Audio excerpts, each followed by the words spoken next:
All right, man, peace. So the race is on to see who can challenge the Golden State Warriors for preeminence in the NBA's Western Conference. And two teams that have made acquisitions in order to try to challenge the Golden State Warriors have been the Houston Rockets, who added Chris Paul, and the Oklahoma City Thunder, who added Carmelo Anthony and Paul George. They're both vying to see who can catch the Warriors and hopefully challenge for an NBA championship. They're going to talk about it. Of course, I'm going to chime in. Thank you, Will. It was a star-studded matchup last night, guys. Rockets, Thunders. We saw the guys in new threads. Stephen A., what do you think that CP3 needs to do this season for it to be deemed a success? He needs to be every bit the superstar that he is.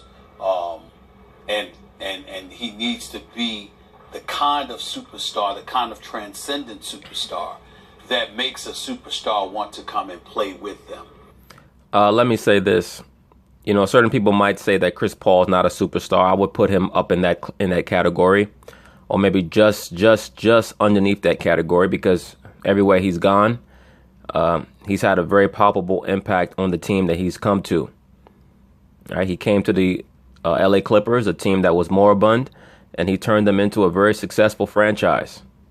You know, of course, Blake Griffin was the key piece that they drafted. He turned them into a team that was watchable. But when Chris Paul came, he made them a team that was a perennial playoff team and a contender. So, you know, I would put him in that. If he's not a superstar, he's right underneath that, especially since he's only about 6 feet tall. It's important, and here's why. Chris Paul was in Los Angeles. There is a billionaire by the name of Steve Ballmer who was willing to give this man in excess of $200 million. Chris Paul said no, because he didn't want to play for Doc Rivers no more. Now, you walk away from the City of Angels. And he also most likely did not want to play with DeAndre Jordan and Blake Griffin anymore. From what is being stated, those guys had a chemistry issue, or at least Blake Griffin and DeAndre had a chemistry issue with Chris Paul. Los Angeles, and $200 million at age 32 in the last year of your contract. Now, he's making about $24.2 million this year. Daryl Morey's going to take care of him because that's what Daryl Morey does. He takes care of his stars. He took care of James Harden. See, James Harden doesn't want to leave. I think he's going to take care of Chris Paul to some degree. Obviously, you're in Texas. There's no state income tax, so the money's going to go further than the... Well, James Harden doesn't want to leave also because that's a tax-free state. And, I mean, also Texas is known for the strip clubs, and James Harden is a renowned trick. He's a super trick. So, you know, there's no better place to be than him in Texas. Houston, Dallas, those places are known for their strip clubs. And the 12.3% tax rate or higher that exists in California. But in the end, you didn't just leave because you don't want to play for Doc Rivers anymore. You wanted to leave because you thought you would be better positioned to compete for a championship. That was before Melo got to OKC. And so now with Melo and OKC with Paul George joining Russell Westbrook. And I also think that Chris Paul understands that in today's NBA, you have to have potent outside shooting. It's just not as important anymore to have great low post players as it once was. You see teams like Memphis and the Clippers, they get to the second round, but they can't get past it because then they start to face great teams that can burn you from the outside. And they just cannot compete with them from the outside. And that's just the fact of the matter. The Clippers were unable to generate enough outside long-range shooting to compete with the elite teams in the Western Conference. So I think that CP3 understood that, and he said, let me go to the Rockets. Kawhi Leonard's still in San Antonio. A legitimate argument can be made because we can never ignore Memphis, the steady ship that they are, and the job my man Fizdale is doing as the coach there. We can never ignore their relevance, at least in the Western Conference picture, in terms of being that team in the playoffs that you got to go through. Yeah, but, you know, we all know Memphis is on the periphery. You know, they're like a nice looking little team. They're the decoration. They're not the main aspect. Everybody knows their time has passed, if they ever even had a time. They can end up, you can make a legitimate argument that Houston ain't even the fourth best team in the Western Conference at this particular moment in time, which means they could be in danger of going home in the first round. You're Chris Paul at age 32. Those are the conditions that you face. So it's not only, I think the man is a superstar point guard. Chris Paul could be my point guard any day of the week. No question about it. He's that big time. The flip side to it is that he is 32. There have been injuries in his past. You did pass up $200 million. And if you're going to make amends for that, you got to perform at such an elite level that not only do y'all have some degree of success, but remember, even though likelihood is LeBron might not leave Cleveland and Paul George might not leave OKC, and even if he did, it probably would be to go to Houston. And yeah, but you know what? I think that Chris Paul has enough of a track record to show you that he's not going to be the reason why his team loses. I don't know if he's good enough to be the reason why his team wins in order for them to win a championship. But he's not going to be the reason why they lose necessarily. Now, he did have a very poor game in the last playoff game that they played in. But, you know, his track record shows that he normally steps up when it counts. He's very smart to understand the tide in the NBA, where the league is going. I think that he was very smart to move to the Rockets from the Clippers.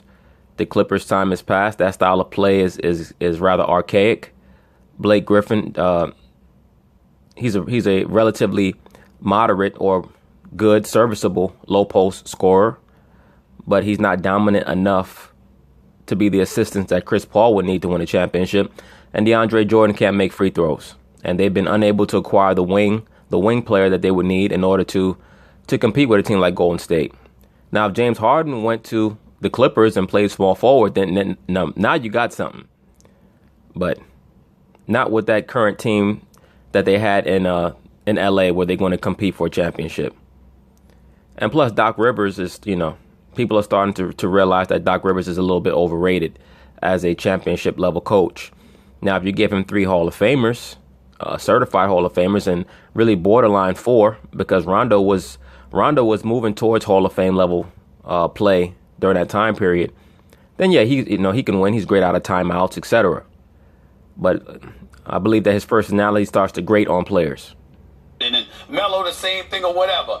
The bottom line is you've got to be attractive enough, Max, to get somebody to want to come and play with you, because Houston ain't winning no damn title this year. It ain't happening. So since that's not, they ain't going to the finals either. So since those two things ain't happening.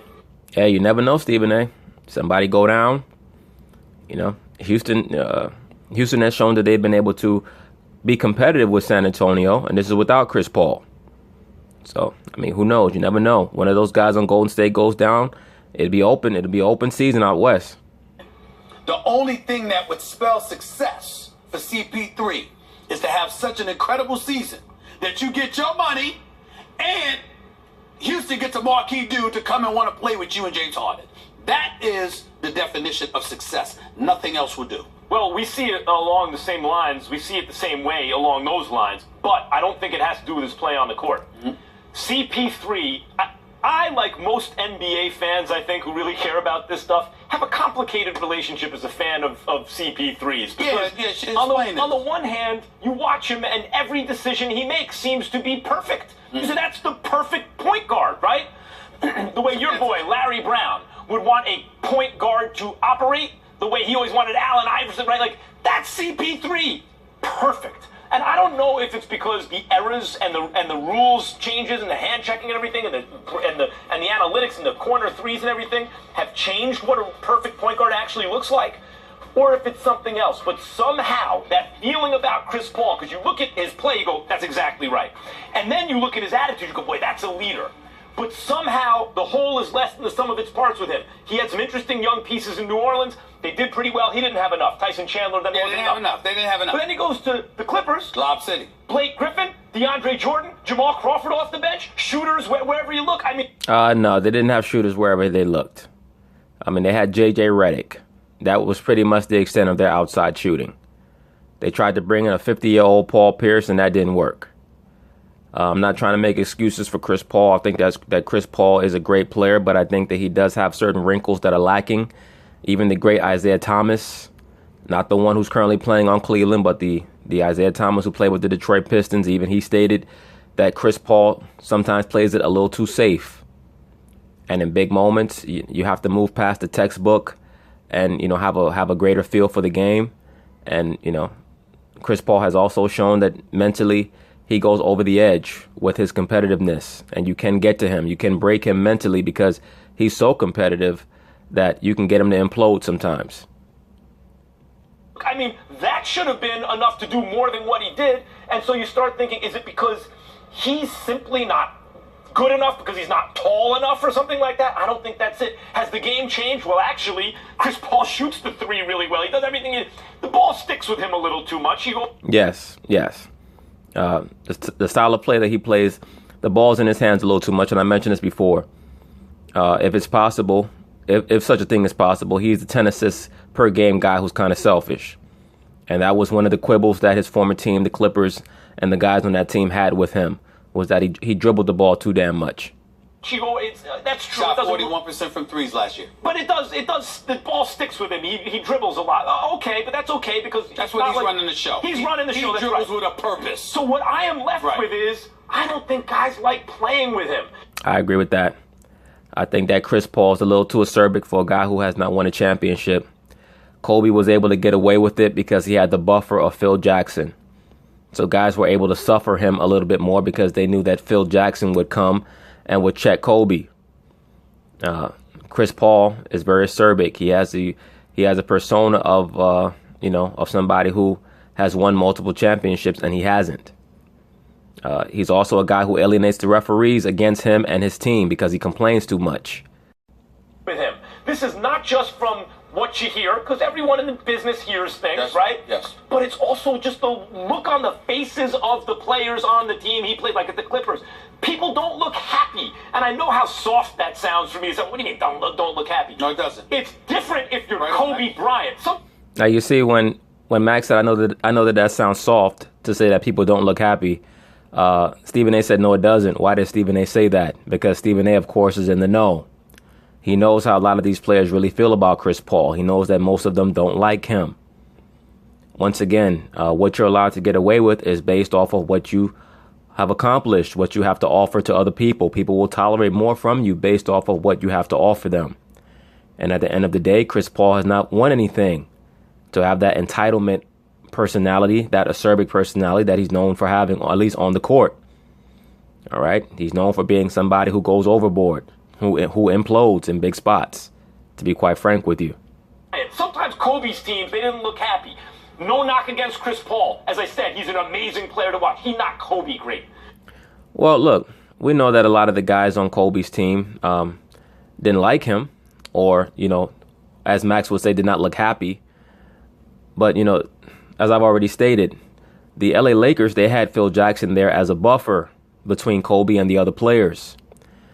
Phil Jackson's job was to be a mediator, an intermediary, an interpreter between Kobe and the other players, to rein in Kobe, who was like a supernova, and to make the other players feel like they were needed, like they were essential as Kobe was. Kobe Bryant's personality, and I know I have a lot of his little fanboys who come on my channel and conduct themselves like simpletons and want to argue. I'm not here to argue with cats about if that's your favorite player. I get it. He was a great player, but I will say this about Kobe. Somebody like him is what you call a wonderkin, meaning somebody who was gifted from birth, who was born to do what he did. It's very often that somebody who is gifted like that is not very understanding of others who are not as gifted as him. So Phil Jackson understood that, yes, it's my job to both uplift our other players, our complementary players, but it's also my job to rein in Kobe, because he was a genius at what he did. As all great players, as all great people who transcend their field of endeavor are, they're geniuses. So they do operate according to a different level of standards.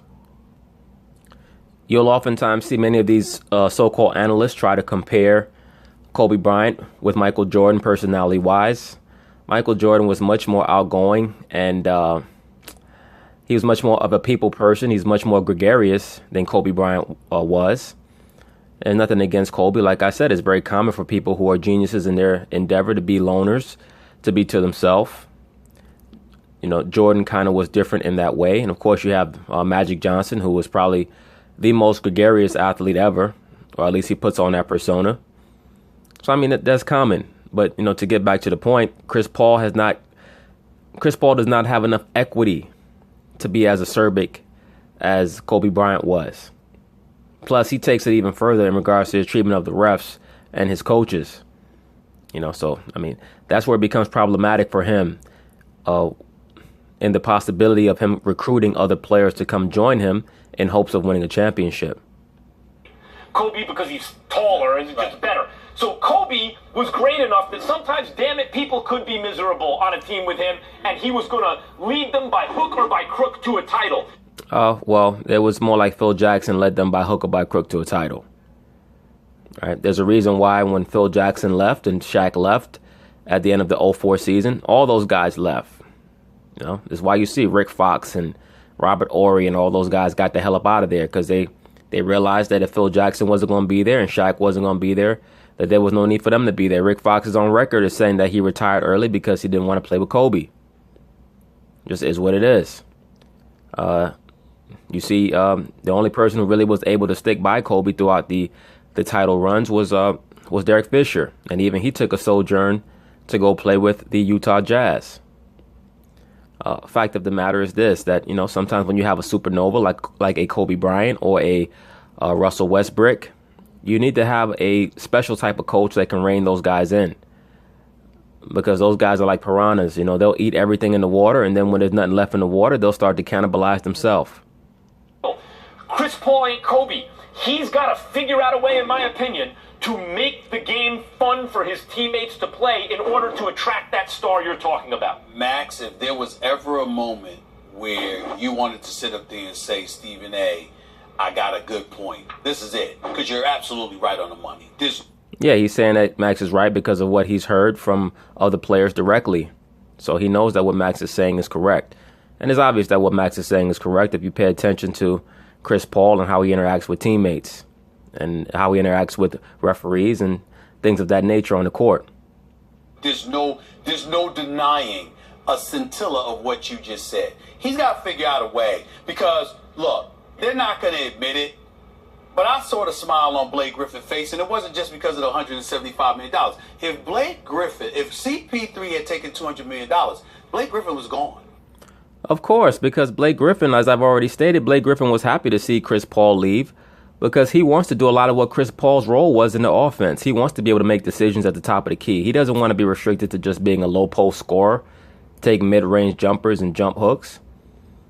Blake Griffin knows that he's never going to be a great outside shooter. He's never going to stretch the floor. He's not going to be a guy who makes three-pointers from the corner. But what he can do is he can handle. If you try to put a four out there outside to try to guard him one-on-one, facing up that guy, facing up his defender, he's going to break the dude down. He's going to make the right decision. He's a very good passer. So Blake Griffin has aspirations to be a point forward. That's obvious. So CP3 was getting in his way. And you could see that there was some contention there between him and Blake.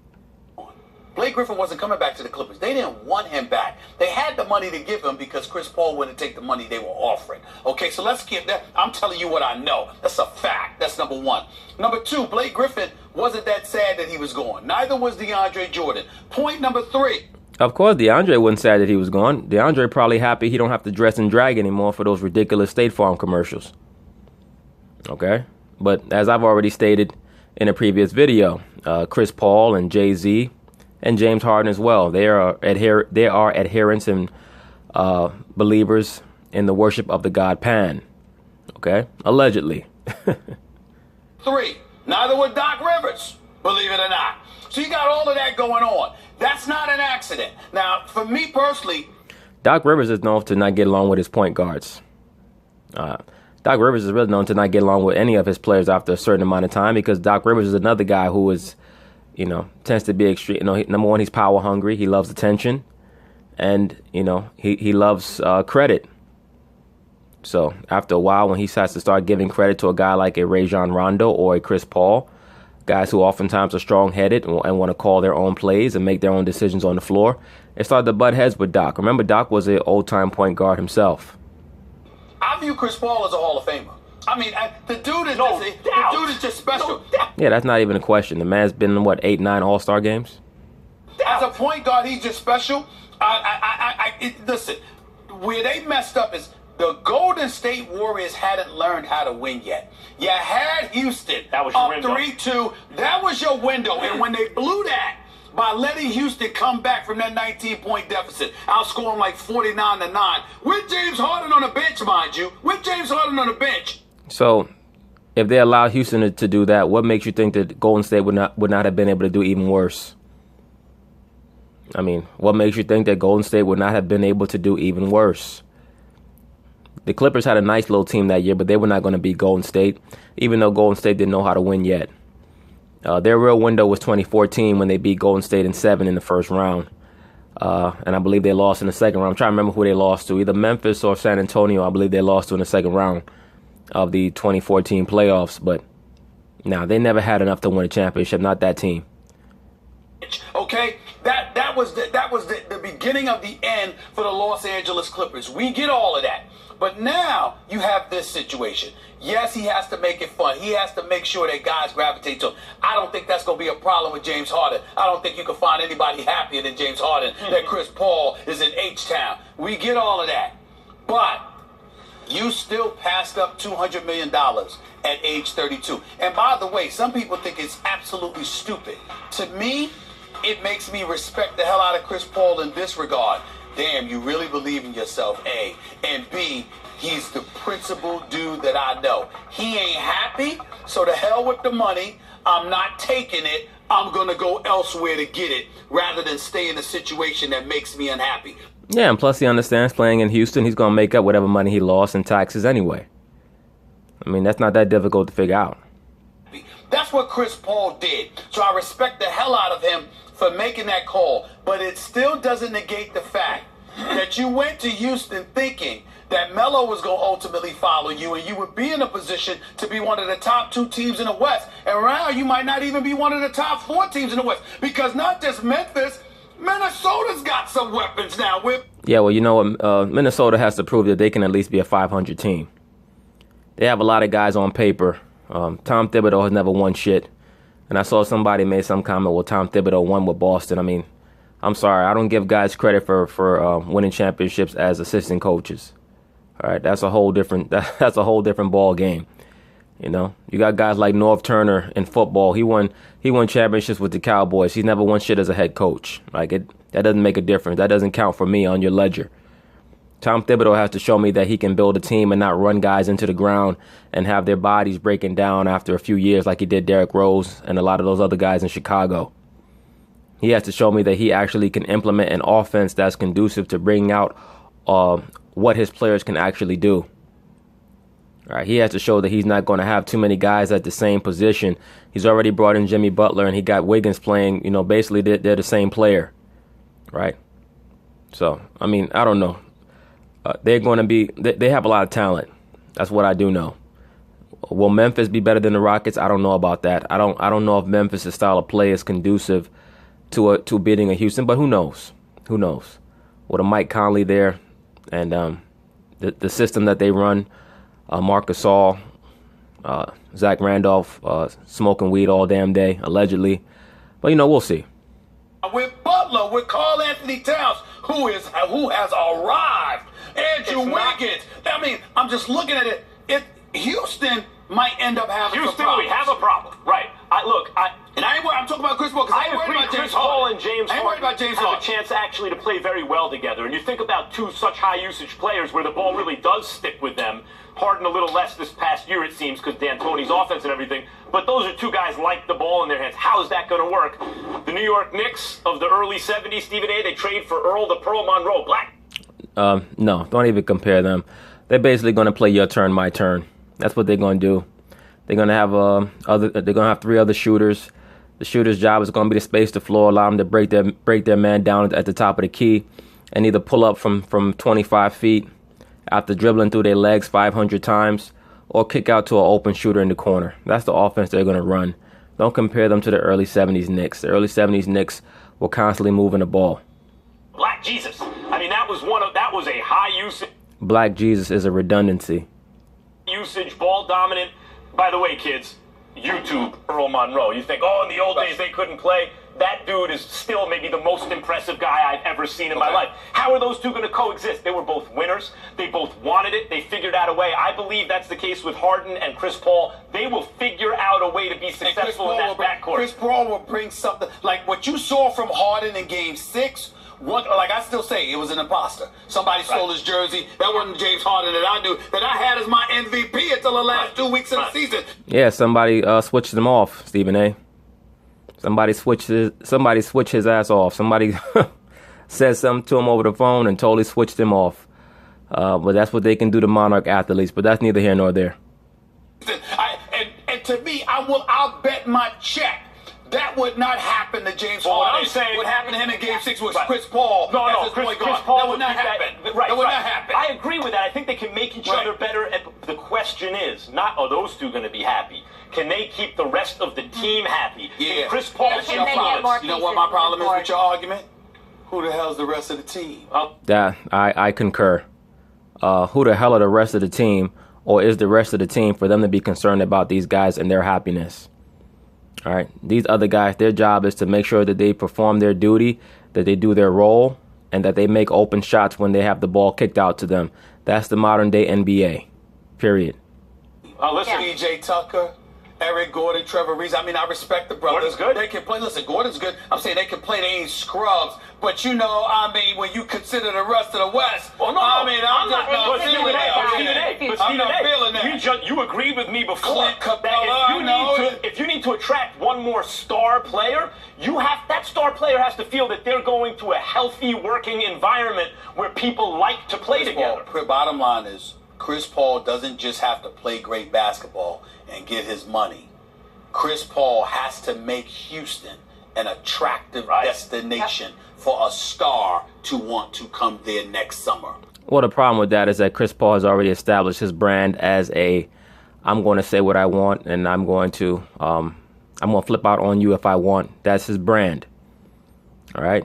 And when I say flip out on you, that means his teammates, the coaches, the refs, any damn body. And by the way, LeBron could be a free agent. Melo could be a free agent. Just a thought. Still to come, Antonio Brown. Nope. Well, let's see what Skip and Shannon have to say. All right, so now Shannon and Skip are also going to comment on the events regarding the Houston Rockets and the Oklahoma City Thunder, and also Chris Paul, Russell Westbrook, etc. And who stands to have the best chance to challenge the Golden State Warriors this upcoming season? Chris Paul, Carmelo Anthony, and Paul George all made their debuts with their new teams in last night's Rockets preseason win over the Thunder. CP3 finished with 11 points and 7 assists, and said his first game with James Harden was, quote, felt natural. Melo led the way with 19 points for OKC, and Paul George added 15. Skip, what did you learn last night? I learned a lot. First of all, Joy, Mr. Sharp, I want to remind you, I started covering the National Basketball Association back in the 1970s and all through the 80s and the 90s. You've been covering basketball that long, you still don't know shit. NBA preseason games were just that. They were afterthoughts. Nobody cared. Even if you were covering the team, you half-watched it, and nobody attended, nobody cared. I saw a stunning new development last night in, of all places, Tulsa, Oklahoma. I saw 4 superstars take their first preseason game out of 4 as seriously as you would normally take a playoff game, because all 4 had something to prove, and it was on national TV. Well, I mean, that's common when you have great players playing together for the first time, that they take the preseason as a time to, build some type of unity and chemistry on the court. So I remember when the Bulls first got together in '95, even in the preseason, they were playing very hard. Because it was on NBA TV. First of all, I saw a Carmelo Anthony go into watch this New York mode right out of the box. And by the way, that game was being televised up against the Yankees game, obviously on ESPN last night. But here was Carmelo Anthony in Tulsa, Oklahoma, saying, watch this. Yeah, well, you know what? The requiem for Carmelo is not going to come in a preseason game, Skip. If that truly was his sentiment to watch this, then his career is starting to really dwindle. He needs to be saying, watch this in Game 7 of the Western Conference Finals this year. That's what he needs to be saying. Let me show you, New York Knicks fans, how much I still have left in my tank. And he came down and made Oklahoma City's first shot, a 3, and Carmelo went on to play the entire first half of the first preseason game and score 19 points. Pretty impressive. He looked like old Melo to me. In fact, yeah, well, he might look like old Melo all throughout the season, all right, and not in a good way. It's a long season, Skip, and Melo has to show that he can hold up for the entire season. He does have bad knees. in fact, he looked more revived, more energetic than I saw him all of last year. I watched a bunch of Melo games last year. I saw more activity from Carmelo. I saw just more happiness, general aura from him than I saw all of last year. He looked slow to me there. As he was stuck under Phil Jackson with the New York Knicks. Yes. And yet, in the end, there was something I didn't see for the Thunder. Obviously, Paul George played also and played very well. He scored 15. Somebody told me that Draymond would have a hard time guarding Carmelo. Draymond would not have a hard time guarding Carmelo. Golden State will put Draymond on Carmelo.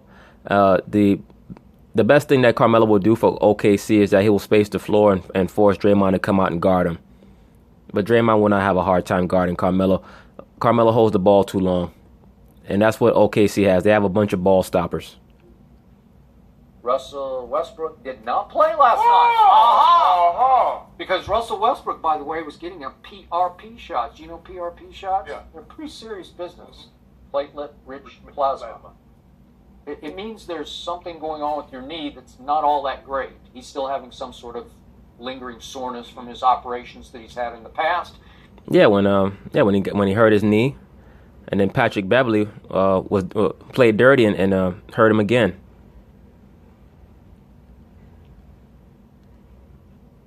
But it's whatever. So he sat out, which meant that the show belonged to Carmelo and Paul George, and they blended, man. They look great together. Guess who's coming back? I hope for his sake he's coming back, and then we'll start to see what really happened. Okay. But Carmelo had a chance, a solo stage, if you will, to say, New York, here's what I got left. And he showed up for a half. Now let's switch over to the other side. I was one of the first, I think, to question, really? James Harden is going to give up the basketball to CP3, who's obviously a pass-first point guard? Absolutely. When James tried to become a pass-first point guard last year, and I thought he succeeded. I thought he was sensational. No, he didn't succeed. What he did was he's the far better version of Jeremy Lin. He's a guy who's going to have the ball in his hand so much that he doesn't have an option but to put up big numbers. And James Harden is a very talented player. Don't get me wrong. But he's not the guy that you want to have the ball in his hands that much, because he makes bad decisions, and because he's not in an elite level of conditioning. Down the stretch of games, he's going to make even worse decisions because of fatigue. He did. So yeah, motherfucker also led in turnovers, right? If he wasn't leading, he was right there neck and neck with Westbrook. So last night, I was shocked by what I saw, the chemistry between the two, and they have worked hard on it. They played a Drew League game together. They played all kinds of pickup games in Las Vegas and New York and LA, and then they called a players-only mini camp that they put together in the Bahamas for their team. So they have been working hard at chemistry and flow. And I saw it in full force last night. And I got to tell you, very early, but I was impressed, because James wound up with 10 assists last night, and Chris wound up with 7 assists. Now, Chris got 5 of those assists while James was resting. And again, they're trying, the system is supposed to be, where you'd be 14 minutes of rest for each of them, so that one guy would play point guard while the other was trying to get a little fresher than James was able to stay last year, when he hit the wall against the Spurs when they finally just fell apart. So the point was last night that you want to talk about a three-point shooting dynamo? They come out and make 24 of 55 threes Yeah, they're going to be a problem from the outside. They're definitely going to be a problem from 3, because they were a problem last year, and now you basically just exchanged Chris Paul for Patrick Beverly in an exhibition game. And remember, they shattered the NBA record for makes and attempts last year, And all of a sudden they make 24. They made 14 a game last year. They made 24 last night. They are off to the races. And I thought it was very interesting that Chris Paul said, it's too much fun, man. So fun was the operative word. I thought Carmelo was having fun last night. Paul George was having fun. And Chris was having a whole lot of fun getting the ball to all those shooters. They got an array of shooters. They are deadly snipers. And it was fun to. I was trying to watch both of them at once, but every time I looked up, the ball was going in the basket from 3 for the Houston Rockets. So yeah, the Rockets going to be a problem. There's no doubt about that. They're going to be a hard out in the playoffs. Just if for nothing else, they're shooting. So I'm impressed early on. I thought they would struggle, and they might when the real games start. But so far, so great. You say you've been covering the NBA since the 40s. Have you ever seen this kind of turnover in the off season in your 40 years of covering the NBA basketball? Not since the 40s, the 70s. I say you've been covering the basketball for 40 years. For 40 years. You said the 40s, but Yeah, that's okay. 40s, I thought you were no. making a joke. But you really weren't. No. Yeah. That's okay. So I have not, but I have never seen this much interest in, number one, a summer league, and number two, the first exhibition game. I've never seen anything like it before. But you got superstars. Superstars That changing trait. teams, Yeah. and you have kids like Lonzo Ball coming in and just lighting it up, and people are saying, I can't wait for the real games. Has anybody ever questioned whether or not Carmelo Anthony had the ability to score the basketball? He scored 19 points in 20 minutes. Can you please tell the people at home how many assists he had? 0. Thank you, sir. Great point, Shannon. Once again, Carmelo's not doing anything that he hasn't been doing for almost 15 years now. So I don't know why Skip is trying to act like this is some type of revelation. OKC is going to be a fun little team to watch, but we already know how they're going to play. It's going to be Russell Westbrook, dribble, pass to Carmelo, dribble, back his man down. Paul George, dribble, pull up, brick. But when does he ever have any assists? He did get 4 boards. That was Ta-da! Well. That's my point. Carmelo Anthony can score with the best of them. Yeah. Presently or ever. I don't know. I mean, I was starting to wonder last year. He was playing with that proverbial piano on your back. No, well, the piano wasn't on his back. The piano was in the front office. Mm-hmm. That was Phil Jackson, because it made it very uncomfortable for Carmelo. When you got scared, I mean, think of Phil Jackson is like the basketball version of Donald Trump. Phil Jackson is the guy that everybody wants to blame for their problems that existed way before he got there. Look, Phil Jackson was the guy who came on, and I've stated this already. I believe he wanted to trade Carmelo. I don't believe he ever liked Carmelo. He wanted to trade him, but I believe that James Dolan told him no. The only person who's untradeable is Carmelo. And Phil decided, okay, I'm going to have to try to build around this guy and pump him up to believe that he could be the Kobe Bryant, Michael Jordan type of player in the triangle. The reason why Phil did not come down to coach is because he has no belief in Carmelo to be a transcendent player.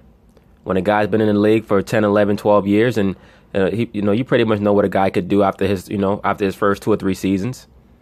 By a player's 3rd season, no matter how young they are, they're going to show you what they're about. Carmelo has shown that he's a black hole. He's a guy who was a great streak scorer.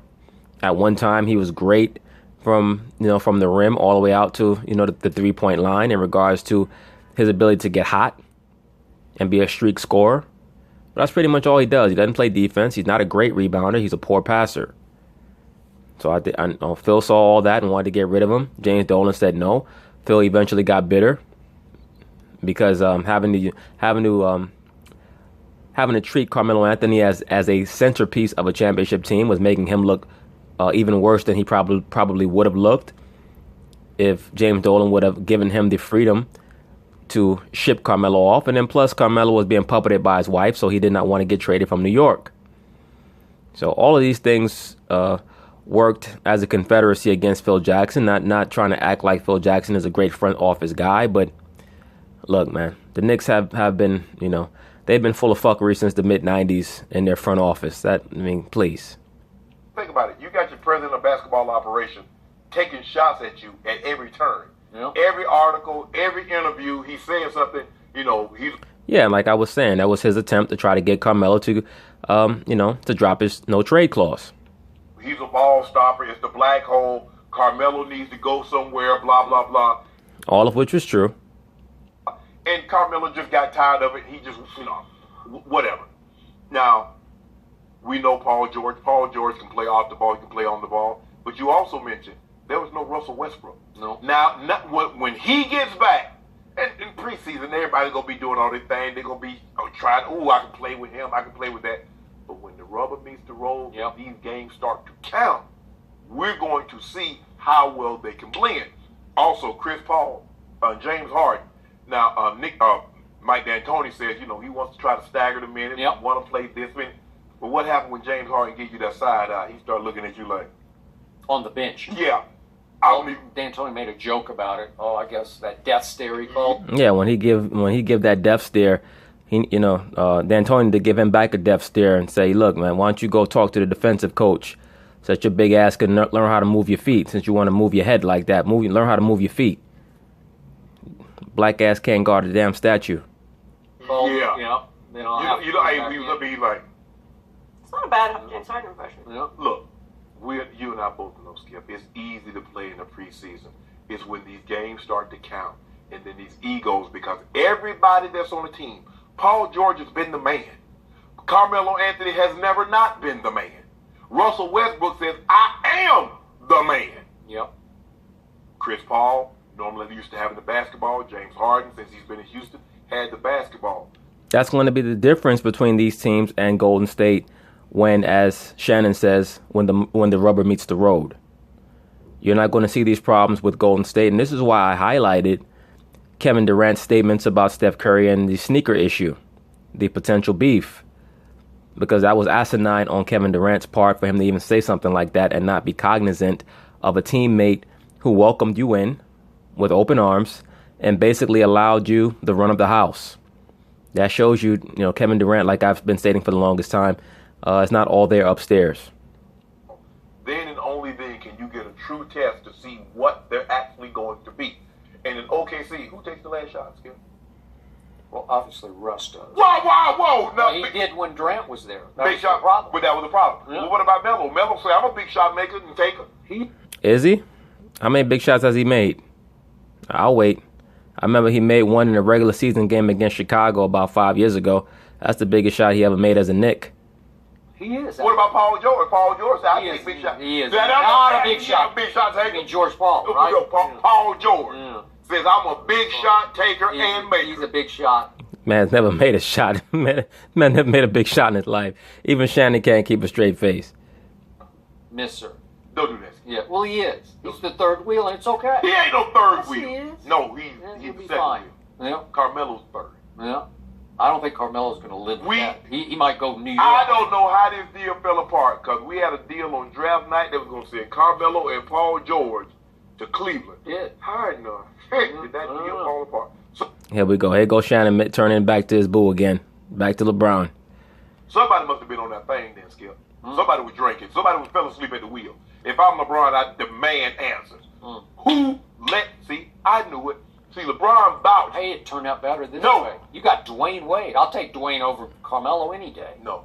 Yes. All I know is LeBron James vouched for somebody. Said, nah, we don't want this to happen. I want to keep my little side. I want to keep my sidekick. And see what he get him. Bullshit. That's not what happened at all. What happened was, before they made that trade, Dan Gilbert wanted LeBron to promise that he was going to re-up on his contract. And LeBron said no. That's all that happened there. It had nothing to do with LeBron saying he wanted to keep Kyrie. LeBron don't give two shits about Kyrie or anybody else. That's okay. Ron, you live and you learn. Everybody there ain't your friend. I mean, you try to help somebody. You want to keep his little side? Yeah, you gave that diminish and demean Kyrie Irving. I tried to warn LeBron about that little nigga. I told him, never trust a man like that. Never trust a man with a beard that big. Never trust a man like that. You got to be clean shaven like me. You know, when you clean shaven, that means you got a clean heart. Nigga with a beard like that, what's he hiding? What's he hiding in that beard? Irving is your little side. As he said, I gave him that DNA, how to be a better passer, how to be a better leader, how to defend better. Kyrie gave LeBron a ring by closing the deal. What ring? You ain't give him no damn ring. LeBron went back to Cleveland with 2 rings. The only ring Kyrie had was a ring around a damn bathtub. He ain't gave him nothing. He gave him 100. What about the time he got injured? What did he give him? That first finals game. first five? When he got hurt? Say it again. Going back to the first Golden Yeah. State series? And then he missed the first 22, 25 games of the next year. Yeah. Well, I mean, damn, Shannon, the man had a shattered kneecap. What the fuck? What you want him to do? You want him to come back like like he's RoboCop or something with a metal leg? Yeah. LeBron held it down. Yeah, and LeBron had a 2-1 lead that year. No Kyrie, no Kevin Love. But he's 2-1 with the game 4 in his house. Playing with, And he came up smaller than Kyrie. playing with those mop buckets? Huh? Really? Really? What with Dellavedova? I mean, think about it. Hey, Delly's Matthew- taking that series over. Matthew Dellavedova was the second best player Yeah. on the Cavs. Yeah. He was giving Steph some fits. in Yeah, that he series. gave him some fits to Yeah. the tune of 20. Steph averaged 25. Then he gave him some fits. He- I'm glad he didn't give him no more of those fits. Yeah. You know and I know. LeBron should have closed that deal. Don't You're worry about it. 2-1 with game 5. Stop, Skip. Stop talking about my baby. I don't even know why I brought him up for. Every time I bring him up, you just go out on a damn tangent. You know? Let me find out you really want my baby. Let me check your phone. LeBron number better not be in your damn phone. Slap the shit out of you and him. Let's go look at what happened. He shot like 7 for 30 or something. The man, Come on. the man had to wear. Yeah. 30. He averaged 35, 13, and 9. Skip. Dang. Mm. I mean, what do you want him to do? What else can the man do? The man averaged 35, 13, and 9. And then the man went, and worked with the fire department after the game. Save a kitten out of a damn tree. Stop the house from burning down. The man's the greatest thing ever happened to Akron. Dude, the man doesn't shop. He tired. Like my grandma say, boy, I'm tired. Go in there and fix your own plate. Yeah, Shannon's stupid, man. You know what I'm saying? I mean, he done did everything. I thought he was the fittest human on the planet. And that's all I heard after game 4. He ran out of gas. Oh, man. Yo, all these two fools do is they talk about LeBron so that they control each other. Poor LeBron ran out of gas. Don't do that, Skip. Well, seriously. Why you do That's that? all I heard. Why you do that? I don't have enough help. I'm waiting for Skip to do that one. Why you do that? Let's give him a pass. The fittest player on the planet ran out of gas. It happened. In the 4th game It of the happened. NBA Finals. It happens sometimes, Skip. I told my baby after that series, I said, look, you got to train with me. You running on a flat surface. You got to run up a side of a hill, like I do. Like when I play with the Broncos. Go put on them pink spandex running shorts that I bought you. We'll go up this hill 4 o'clock tomorrow morning. Make sure you wake your ass up. NBA Finals. No, that was it. What It was about Russ? over. Did Russ run out of gas? Those games that had the lead going into the third, fourth quarter, and when he shot like 2 of 14, you ain't.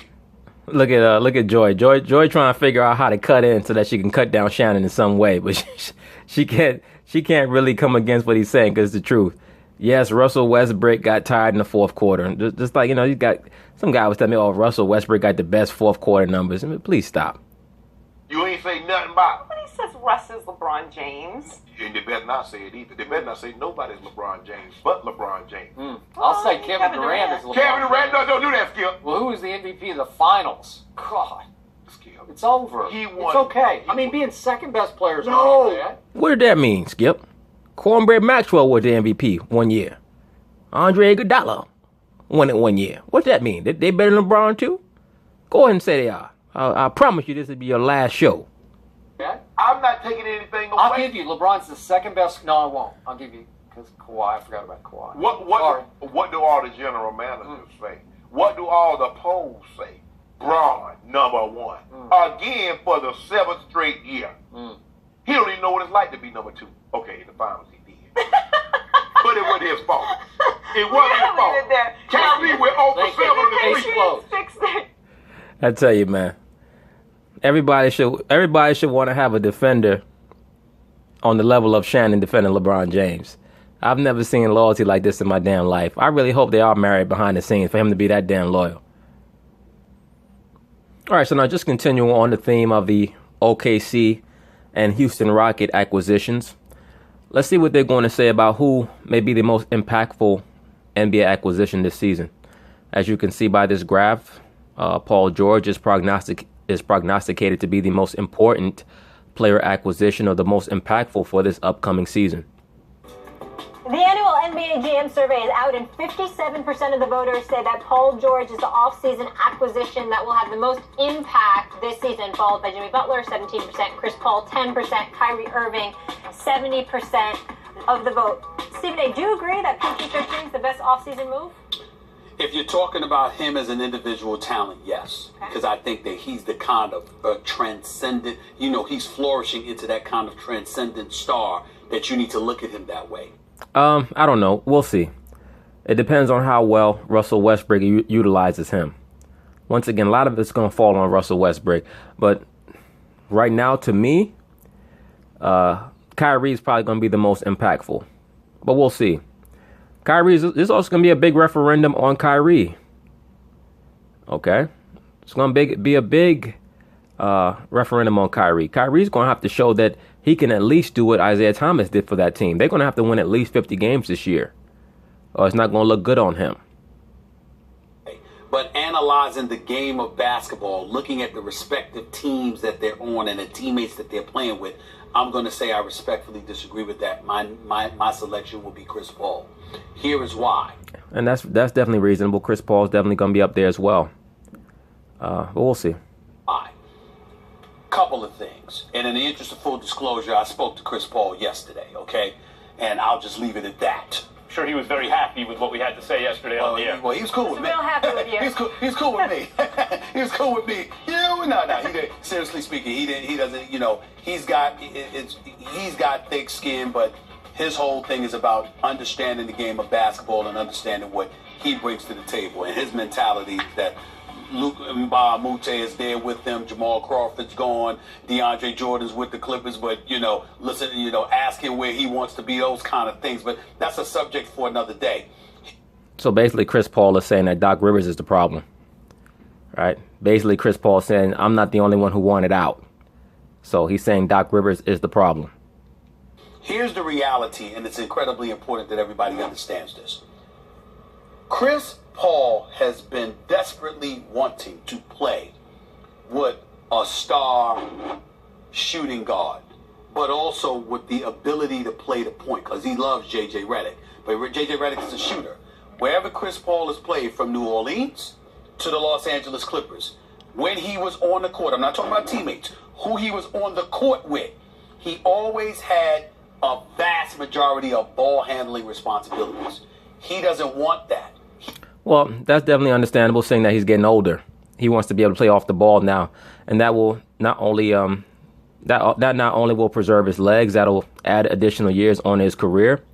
And Chris, because he's a great shooter, he's somebody who can play off the ball very well. He wants somebody else to be able to do it too, to share that responsibility with somebody. James Harden learned that to some degree he wants that too. Yeah, he doesn't mind being a point, but it was too much when at the end of the day, D'Antoni had to put the ball in his hands 99% of the time, because it showed itself in Game 6 when the imposter was wearing his jersey against San Antonio. Because of Chris Paul and his floor generalship, combined with the fact that he's going to have the ability to play off the ball, and him and James Harden are interchangeable in that regard, combined with the three-point shooters that they have on Houston, the Eric Gordons of the world, to a lesser degree, the Trevor Ariza's, of course, Harden, etc. Chris Paul himself shooting 41% from the field. Their belief is that they're going to have a profound impact because offensively, they're going to be a juggernaut. What I see with Paul George is that you've got to share with Melo and Russell Westbrook to a degree, so you got to figure that out, even though you're a three-headed monster. Whereas with Chris Paul, him and James Harden pretty much will be the show. And I think there's so much to watch in the NBA this year. It's going to be amazing. Right. Well, in the Western Conference, there's going to be a lot to watch. The Eastern Conference is going to be whack juice, all right? It's going to be straight-up whack juice. Problem with the NBA right now is that everybody plays the same style. Everybody's just looking to drive and kick and take long three-pointers. Back in the day, different teams played different styles, and they tried to impose their will on another team. Now everybody's just basically playing the same style, which is why it's pretty easy to prognosticate that barring injury, Golden State's going to win again, because they play the current style of the NBA by far the best, and they play the best defense. So. Right. And one of those things that'll be very interesting is James Harden and Chris Paul. I wish them luck. My comments yesterday about Chris Paul were people don't look happy to be playing with him, and maybe he feels maybe the situation wasn't happy, period. Time will tell. That's what. Agreed. What he It always does. Situation I'm wasn't always happy. Don't look at him about it. He's got plenty of dudes that want to play with him. Paul George is the best player who was moved in the offseason or who moved in the offseason. Well, we know you're going to say that because we know that you hate Kyrie Irving with passion. Whether or not Paul George is better than Kyrie, I think that that's debatable. I think that Paul brings a lot defensively that of course Kyrie may not bring, but Kyrie has he has, as Skip would say, the clutch gene that Paul George certainly does not have. Nowhere near having. Kyrie Irving is a bona fide big-time player in clutch moments. But we're going to see now if he can transcend a lot of the low expectations that people have for him based on his track record of being a lead player. We're going to see. We're going to see if he's matured and if he can show that he is the most impactful acquisition this season. He is, when you look at the history of the NBA, even nowadays where it's all point guards and stretch fours, no, actually what's always won championships, even today, are two-way wings and bigs, right? And you think about the greatest players in history who weren't bigs, who won all the championships. Michael Jordan, two-way wing, off-ball a lot of the time, obviously. Kobe Bryant, the same thing. Mm-hmm. LeBron James, the same thing. Right. What put the Warriors over the top where it's like, okay, no one has a chance? KD, the same thing. I agree. Even when you go back to the 80s, you had Dr. J and Moses Malone. Of course, you had Magic and Kareem. You had Bird, McHale, and Parrish. As he said, it's always the big man with the wing. The main team that kind of transcended that, if you want to go there, were the Detroit Pistons. But you know, even they were a highly intellectual team. They were a team that played in the late 80s that, you know, they played a style very similar to the style that teams play today. And Paul George is a version of that. But there's another version of that. While maybe he's not quite as good as Paul George because he's not quite as tall, really, boy, the impact of this guy has a chance to be the biggest, and that's Jimmy Butler. I would take Jimmy Butler over Paul George. Jimmy Butler's better in the clutch. He's a better outside shooter than Paul George. And I believe that he gets hotter than Paul George gets. He's going to a place with an emerging big in Karl Anthony Towns, not to mention Wiggins. That team is not only going to be amazing to watch, but they have a chance to realign the constellation of stars, you know, like the hierarchy of teams in the Western Conference sooner than later, depending on Karl Anthony Towns' development and how Jimmy Butler meshes. But when you talk about high impact movement, you know, player movement within the NBA, Stephen A., I don't think we've talked enough about Butler moving teams. I think that the main thing with Minnesota, once again, is going to be the coach. How well the coach is able to graft all those players into an offense that's conducive to maximizing what each player brings to the table and also their point guard play. Jeff Teague is going to have to step up. I'm not saying that he's going to have to be elite level. He's never been an elite level point guard per se, but he has shown spots of being very good. He's going to have to be that this year for them. Paul George is better because he's a little taller. Well, he's taller. That's what makes him better. Although, at the end of a game, who would you rather see with the ball in their hands, Butler or Paul George? Butler has a certain kind of toughness about his game as a two-way player, and given the leverage move that he is, I think it's actually Butler that's the biggest deal. You may be right. I don't think so because I think he's more of a scorer than a shooter. And I think when. So what? So is Paul George. Paul George was not what you call a shooter per se. I think that Jimmy Butler is just an overall better player. When you look at CP3, this is my last comment. Yep. What you must take into consideration is not him, the individual, and what he's going to do, but what he's also going to help James Harden do. As prolific as James Harden is, he might actually be better because he's finally with that point guard who's a true point guard who also has the ability to take some of the pressure off of him, thereby enabling him to be more fresh as the season wanes. Look out for that possibility. That's why I say Chris Paul. That's why I agree with you, because I said the same thing. Him playing with a guy who he's able to share ball handling duties with is going to add minutes onto his season. Overall minutes is going to add potency down the stretch of games, and it's also going to add years onto his career. A lot to look forward to. We got about a week till the NBA season starts, and we cannot wait. We're going to get back to. But anyway, that's the video on the OKC Thunder and the Houston Rockets in regards to their acquisitions. We'll see what happens. I expect the Western Conference to be a real hotbed of competition this year. I don't expect anybody to beat Golden State, but you never know. We'll see if one of their top 2 players goes down.